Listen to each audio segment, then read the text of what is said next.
xíu à. Chiếc này mới nguy hiểm à. Chiếc này chạy trời sóng này nó quá nhỏ các bạn. Sáng nước ở ngoài đó. Từ xa mình thấy cục nước nè, quá trời chạy. Gió rung màn hình luôn các bạn.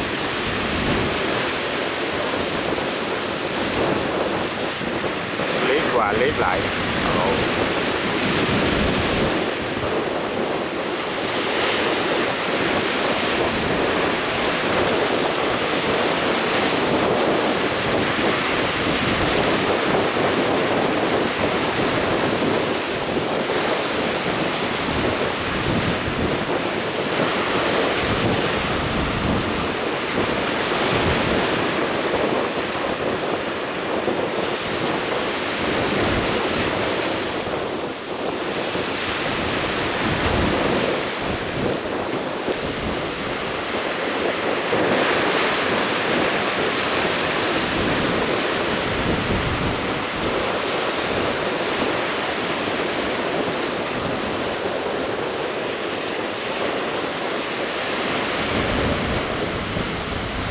Ôi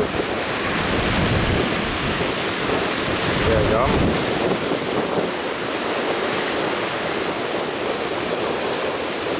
Wow, chiếc này nó thấp mũi.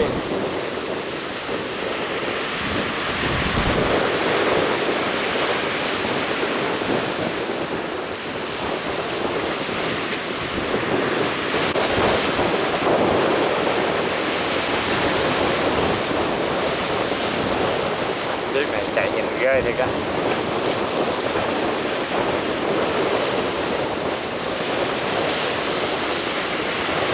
Ôi trời, đảo kìa. Liếc các bạn, bị sóng.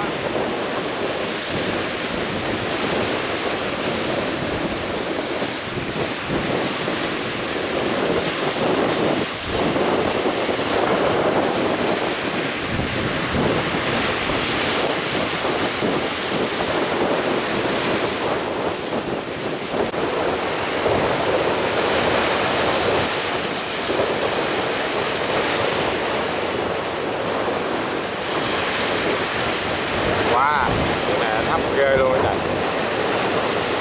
Ghê luôn á.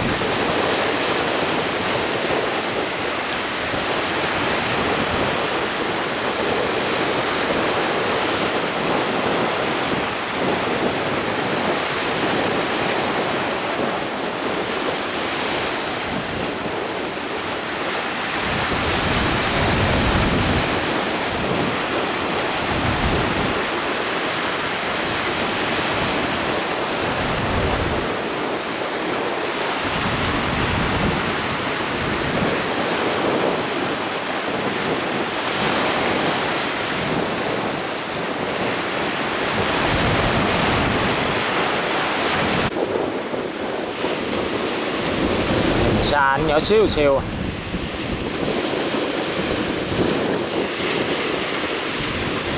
Chiếc này đi sóng này quá khó khăn rồi, quá ghê rồi.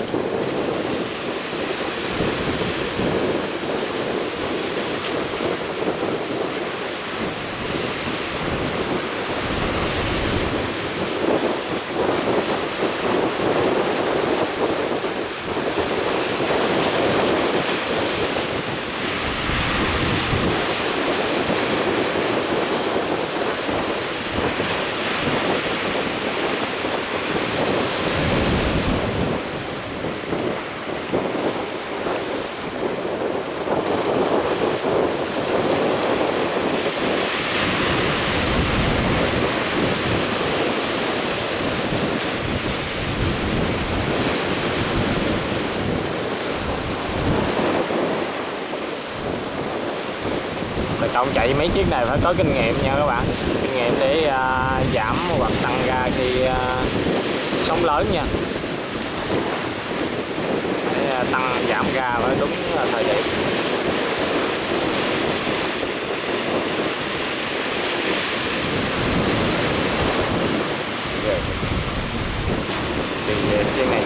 đỡ tới già.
Lúc nước nó ghê không?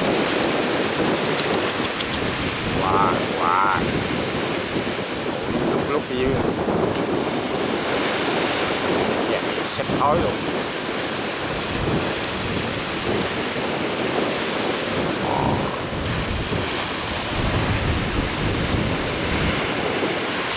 Quá dữ nha.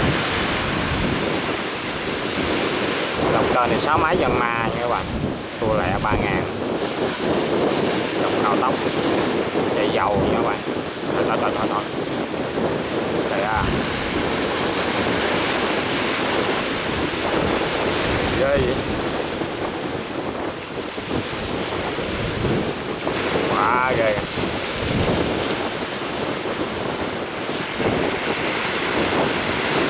Hết hồn luôn.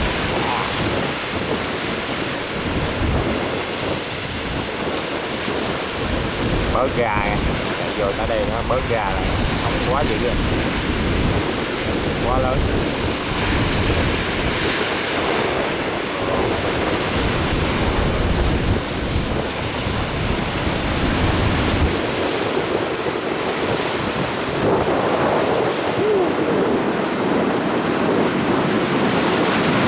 Muốn hồn cái gì á, rồi có người ngồi ói luôn. Chị này chỉ ngồi chỉ ói xanh mặt.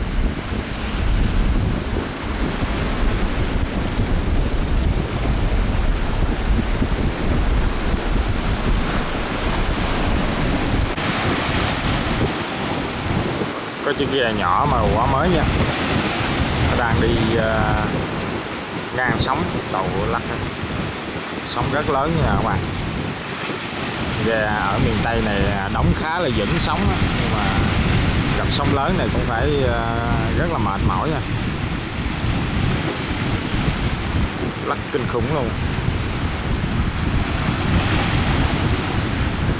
Này đi sóng ngang nha, sóng này tầm mét thôi các bạn, sóng này không cao lắm, 1 mét trên mét.